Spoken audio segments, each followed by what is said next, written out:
Hey everyone, here I'm outside of Nashville on Operation Rural Tech, and I just had some great barbecue at Dickey's Barbecue with Rob Goldiez, who is the CEO of Hirebotics, a company here in Nashville that does some amazingly cool things with robots.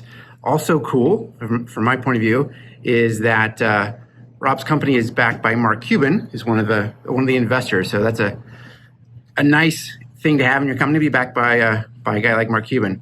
I wanted to talk to Rob a little about robots, and particularly how people tend to be scared of them and how they're going to take jobs. But I really think, from what I've read about Hirebotics, there's some opportunities for reshoring of jobs, domestic jobs from overseas.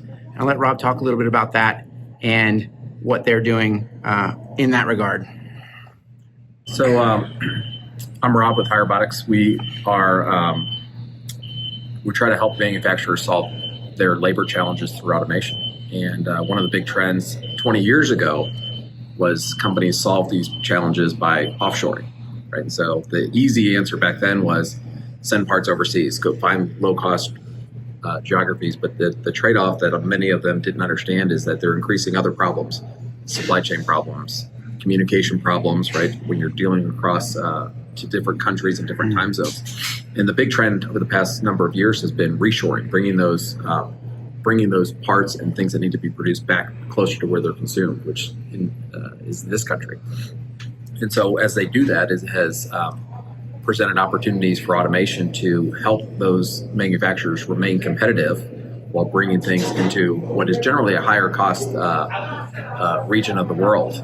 And so we try to help manufacturers solve those problems with automation.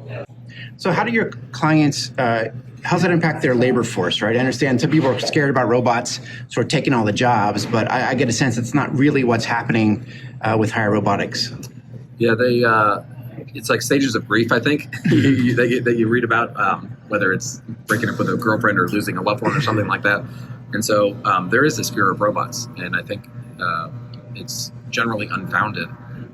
Robots in particular, I think it's because they move and articulate like a human that they cause some anxiety and fear, and typically it's fear of the unknown. But automation's been around forever, right? Even before what we think of as robots today, right? Whether it's a power tool instead of manually screwing something in, or conveyor belts moving product between point A and point B in a facility, right? Those displace and change the nature of work. But the fact remains, if you look across the country, is that it is there's a tremendous amount of unfilled jobs. There's a high level of turnover on entry level positions, and the fact is that in a lot of these positions and roles, we're treating people like robots, right? We're having them do these mundane things that don't require any real thought or cognitive ability where humans can really excel. And so it's finally an opportunity to put a robot in to do robotic work instead of treating a human like a robot and trying to get a human to do robot work.